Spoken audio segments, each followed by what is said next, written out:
خلائی سائنسدانوں نے قرآن کو تسلیم کر لیا. فرشتوں کی آوازیں ریکارڈ آپ بھی سنیں.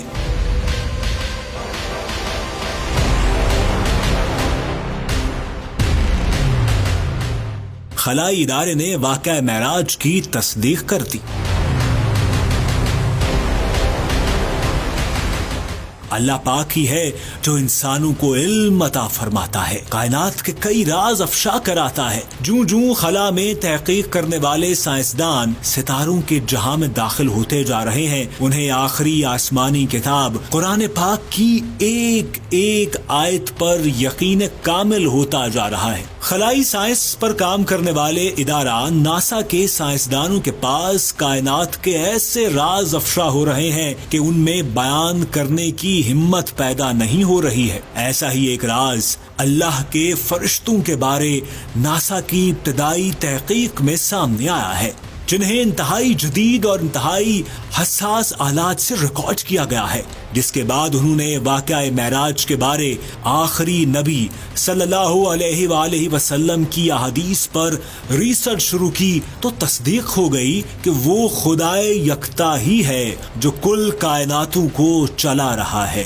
خلا نوردوں اور خلائی سائنسدانوں نے خلا میں جو مختلف آوازیں ریکارڈ کی ہیں، انہیں جب جدید آڈیو لیبارٹریز میں سنا گیا تو ان کے دل دھڑکنے لگے. وہ بے اختیار اللہ کی شان بیان کرنے لگے. انہیں محسوس ہونے لگا کہ کسی مخلوق کی اتنی بڑی تعداد کیسے ہو سکتی ہے جو ریت کے ذروں کی طرح ان گنت ہے اور وہ جیسے اللہ کا ذکر کر رہی ہو. یہ آوازیں کیسی ہوں گی؟ آپ ذرا رکیے، ان آوازوں کو سننے سے پہلے احادیث کے حوالے سن لیجیے. احادیث میں روایت ہے کہ آپ صلی اللہ علیہ وآلہ وسلم نے فرمایا، جب میں عرش کی طرف جا رہا تھا تو خلا میں 2 انگلیوں جیسی بھی کوئی جگہ خالی نہ تھی جہاں فرشتے نہ ہوں، اور ان تمام فرشتوں کا کام ہر وقت اللہ کا ذکر کرنا ہے. یہ اسی ڈیوٹی پر مامور ہے.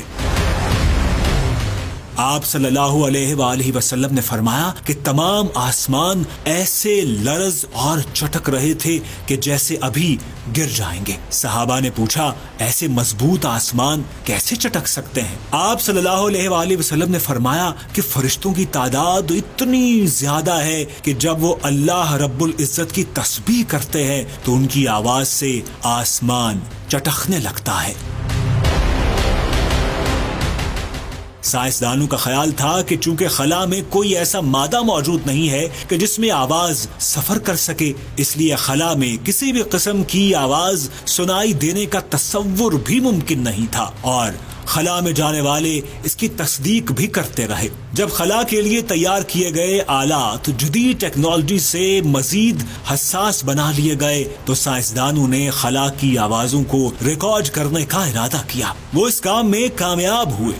لیبارٹریز میں ان کو سنا گیا. کچھ سائنسدان چونک گئے جب انہیں محسوس ہوا کہ یہ آوازیں ایسی ہیں جیسے اربوں کھربوں لوگ ایک ساتھ ذکر کر رہے ہوں. اس کی تصدیق کے لیے بھی انہوں نے قرآن اور حدیث سے حوالے تلاش کیے تو انہیں مل گئے، اور پھر انہیں احساس ہوا کہ ممکن ہے یہ فرشتوں کی آوازیں ہوں، کیونکہ خلا میں ہوا تو موجود نہیں ہے جس کی آواز ان حساس آلات میں ریکارڈ ہو سکے. وہ آواز کس کی تھی؟ ذرا آپ بھی سنیں.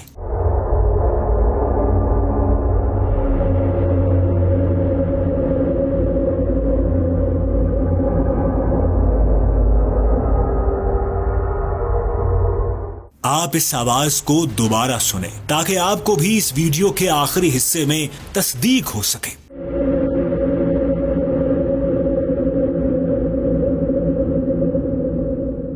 اس آواز کے بعد سائنسدانوں نے ایک بار پھر اسلام اور مذہبی کتابوں پر ریسرچ کی تو انہیں معلوم ہوا کہ قرآن پاک اور احادیث میں ذکر ہے کہ ہر مخلوق اللہ کی حمد و ثنا میں مصروف رہتی ہے. احادیث سے معلوم ہوا کہ لاتعداد فرشتے ایسے ہیں جن کی صرف ڈیوٹی یہ ہے کہ ہر وقت اپنے رب کی حمد کریں گے. اب سوال یہ پیدا ہوتا ہے کہ یہ آواز زمین تک کیوں نہیں پہنچتی؟ تو اس کا جواب ہے کہ اللہ پاک نے کوئی ایسا نظام پیدا پیدا نہیں کیا جو آواز خلا کی حدود سے باہر نکل کر زمین تک آ سکے، ورنہ سورج کی آواز اتنی خوفناک ہے کہ اگر وہ اپنی حدود سے باہر آ جائے تو تمام جاندار خوف سے مر جائیں۔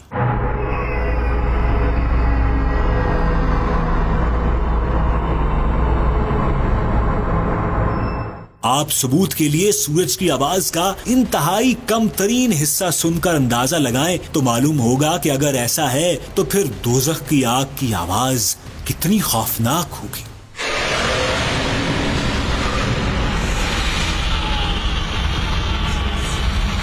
جوں جوں سائنس ترقی کر رہی ہے، دنیا کا اسلام پر یقین بڑھتا جا رہا ہے۔ زمین، سمندر اور خلا کے بارے جو تحقیقات اب سامنے آ رہی ہیں، سائنسدان حیران ہیں۔ قرآن پاک اور آخری نبی صلی اللہ علیہ وآلہ وسلم نے 1400 سال پہلے ان حقائق سے پردہ اٹھا رکھا ہے۔ ناسا سے وابستہ سائنسدان یہاں رکے نہیں، انہوں نے ریسرچ کو مزید تیز کیا۔ ایک سائنسدان نے جب ان آوازوں کی فریکوینسی کو الگ الگ کر کے سنا تو حیران رہ گیا کہ یہ کسی مخلوق کی آواز ہے۔ انہوں نے ان آوازوں کو بار بار سنا اور ان کا ایمان اس بات پر پختہ ہوتا گیا۔ سائنسدانوں کا کہنا ہے کہ وہ تو سائنس کے اس مرحلے تک پہنچ چکے ہیں جب وہ خلا میں موجود لاکھوں کروڑوں سال پہلے انسانوں کی آوازوں کو ریکارڈ کرنے میں کامیاب ہو جائیں گے تو خلاؤں میں موجود لائیو آوازیں ریکارڈ کرنا زیادہ مشکل نہیں رہا۔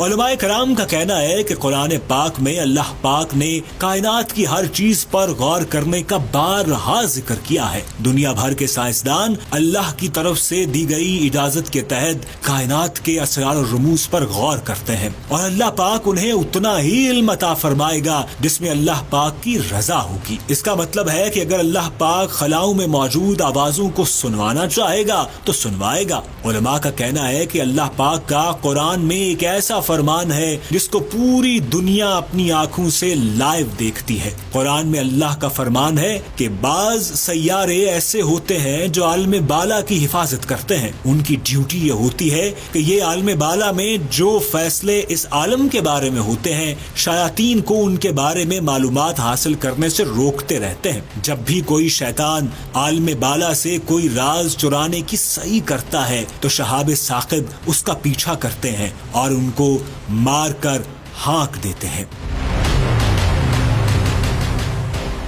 اور سائنسدان زمین کی طرف لپکنے والے ایسے سیاروں کا مشاہدہ کرتے ہیں اور ان کی تصدیق کرتے ہیں۔ اس لیے قرآن کی ہر آیت جدید سائنس سے ثابت ہوتی جا رہی ہے، لیکن انسانوں، شیاطین اور جنات کی پہنچ زمین سے خلا تک ہے اور آسمان ان کی حد ہے۔ بے شک وہی ذات خدائے یکتا کی ہے جس کے قبضہ میں کل کائناتوں کا کنٹرول ہے۔